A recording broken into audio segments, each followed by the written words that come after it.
ओम नमो भगवते वासुदेवाय। ओम नमो भगवते वासुदेवाय। मित्रों, इस संसार में जब भी मनुष्य पर संकट आता है, जब जीवन की राहें अंधेरी हो जाती हैं, जब हर दरवाज़ा बंद दिखाई देने लगता है, तब एक ही शब्द उसके होठों से अचानक निकलता है, हे भगवान। और यही वह क्षण होता है जब मनुष्य पहली बार वास्तव में मन से सच में भगवान को पुकारता है, याद करता है भगवान को। और यही भगवान श्री कृष्ण श्रीमद् भगवत गीता के 7वें अध्याय के 16वें श्लोक में अर्जुन को बताते हैं।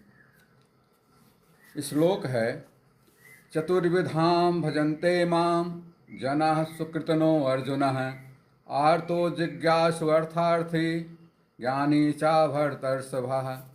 अर्थात यहाँ पर भगवान श्री कृष्ण कहते हैं कि हे अर्जुन, 4 प्रकार के लोग मुझे अर्थात ईश्वर को याद करते हैं।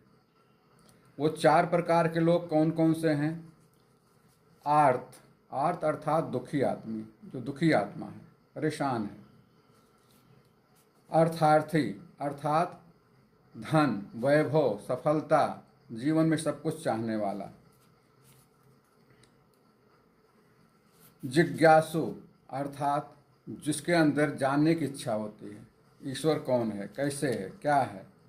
और ज्ञानी भक्त, जो ये मान लेता है कि सब कुछ ईश्वर ही है, ईश्वर की रचना है, ईश्वर ही सब कुछ है, ना कुछ भी नहीं, तन मन धन सब कुछ तेरा। वो होता है ज्ञानी भक्त, जो ये मान लेता है कि सिय राम मैं सब जग जानी, करहूँ प्रणाम जोर जुग पानी। मित्रों, होता क्या है, ज्ञानी को भगवान श्री कृष्ण सबसे श्रेष्ठ भक्त कहते हैं।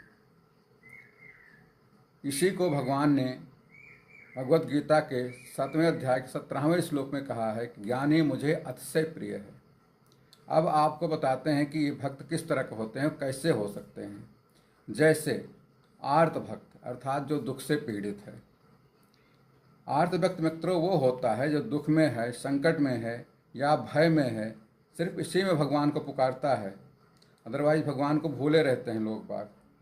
जब जीवन में कठिन समय आता है, तब व्यक्ति का अहंकार टूट जाता है कि मैं ही सब कुछ हूँ। ये भ्रम भूल जाता है, छूट जाता है, अहंकार टूट जाता है और वह ईश्वर को याद करता है। जैसे बीमारी में हम पता है हम बड़े अच्छे हैं, बड़े तंदुरुस्त हैं, बड़े हष्ट पुष्ट हैं, लेकिन जब बीमारी घेर लेती है, शरीर साथ नहीं देता, ताकत साथ नहीं देती, तब हम भगवान को याद करते हैं। किसी संकट का एकाएक संकट आ गया, तब भगवान को याद करते हैं।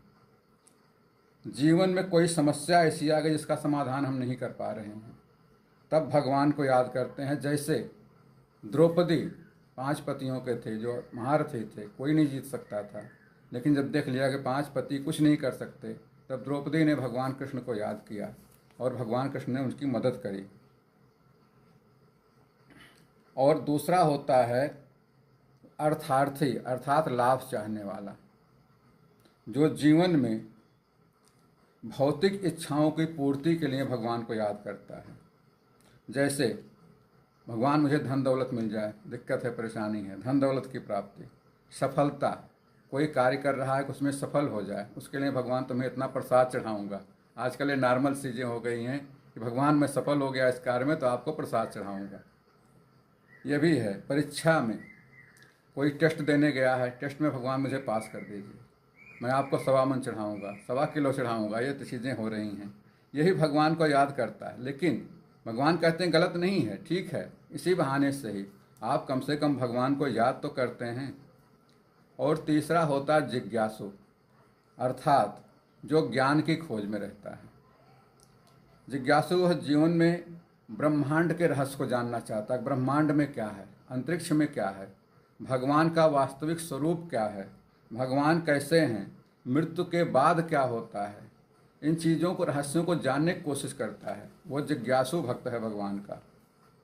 ऐसे व्यक्ति को भक्त के ज्ञान की खोज से शुरू होती है। जैसे विदेह राज जनक, ज्ञान की खोज में, सत्य की खोज में देह से रहित हो गए, विदेह राज हो गए। जैसे नचिकेता मृत्यु के बाद के रहस्य को जानने के लिए यमराज के पास तक पहुंच गए और कठोपनिषद की रचना कर दी। और चौथा भक्त होता है ज्ञानी। ज्ञानी भक्त सबसे श्रेष्ठ माना जाता है।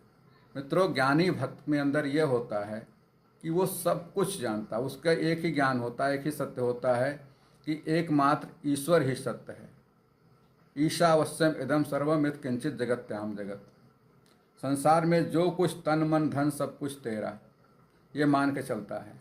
जो ये मान लेता है सिय राम मैं सब जग जानी, करहूँ प्रणाम जोर जुग पानी, वो मान लेता है कि ईश्वर ही सत्य है, सत्य ही ईश्वर है। जो इसको मान लेता है वही वास्तव में सच्चा भक्त होता है, वही वास्तव में ईश्वर को प्रेम करता है। और ईश्वर का सबसे प्रेमी भक्त भी उसे ही माना जाता है।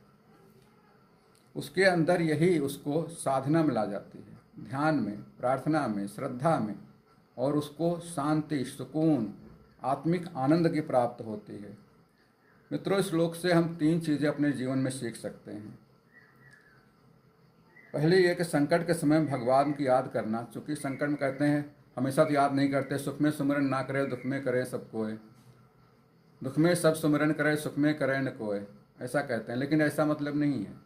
आप कभी भगवान को याद करते हैं तो याद तो करते हैं, कम से कम इतना ही अपने आप में बहुत है।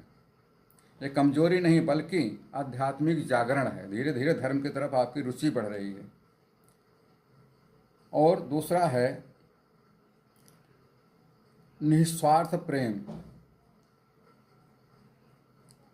निस्वार्थ प्रेम, जब आप निस्वार्थ प्रेम करते हैं, किसी से भी करते हैं, तब वास्तव में आपको ज्ञान की प्राप्ति होती है, धर्म की प्राप्ति होती है, शांति की प्राप्ति होती है, आध्यात्मिक शांति, आत्मिक शांति। गोस्वामी तुलसीदास जी ने यही कहा है। इसीलिए कहा है जब आप निस्वार्थ प्रेम करते हैं, उसके लिए कहा है परहित बस जिनके मन माही, तिनका जग दुर्लभ कछु नाही। जिनका हित, अपना हित नहीं सोचते, दूसरों को पार करा देते हैं, दूसरों का भला करते हैं। क्या हो रहा भगवान जाने।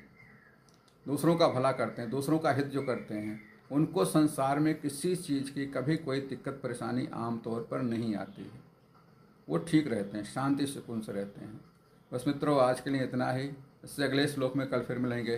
तब तक के लिए श्री कृष्ण शरणम मम, श्री कृष्ण शरणम मम।